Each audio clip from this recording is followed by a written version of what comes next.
Thank you and good morning, everyone. Thank you, Jenny, and thank you to all of our Napa State Hospital team members who helped in planning today's event.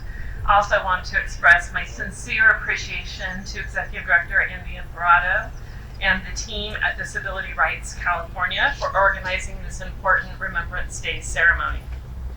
And a heartfelt thank you to Senator Bill Dodd for his unwavering support of the California Memorial Project, and to former Senator Wesley Chesbrough, who authored the important legislation that originally established the California Memorial Project. We are fortunate to have both of them join us today.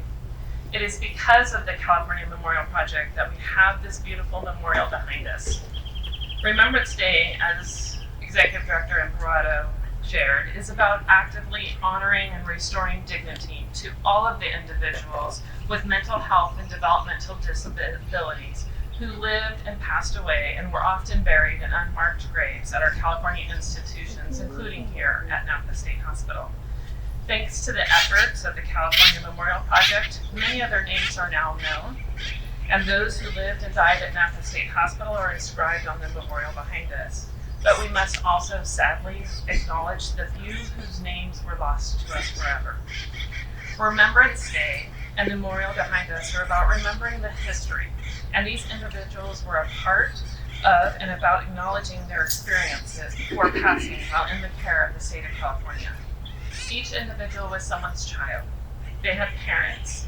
Many have had a brother or sister or other family and friends. Some were parents and grandparents, and like each of us, they were valuable, important human lives worthy of rights, dignity, and respect.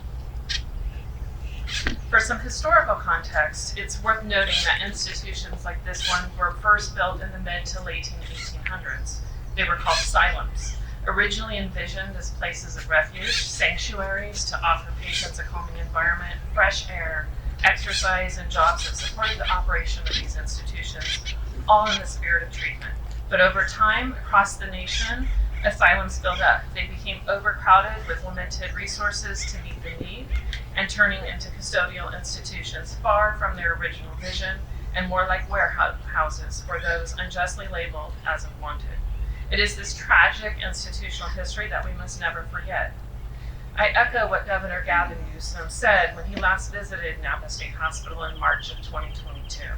He said, California must not just acknowledge the shameful parts of our history, but we must recognize and the obligation we have to use that memory to ensure a better future for all of those struggling today with severe mental illness.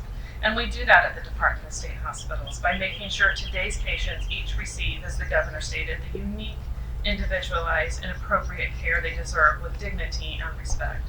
We deliver compassionate care and treatment with the goal of transitioning individuals back to the community as soon as possible.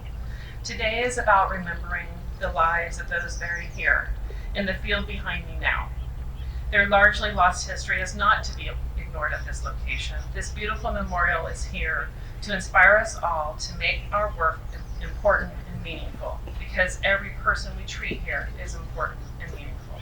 I again thank our partner in the California Memorial Project, Disability Rights California, for organizing today's remembrance ceremony, and I thank all of you for joining us to give respect for all those who are buried here.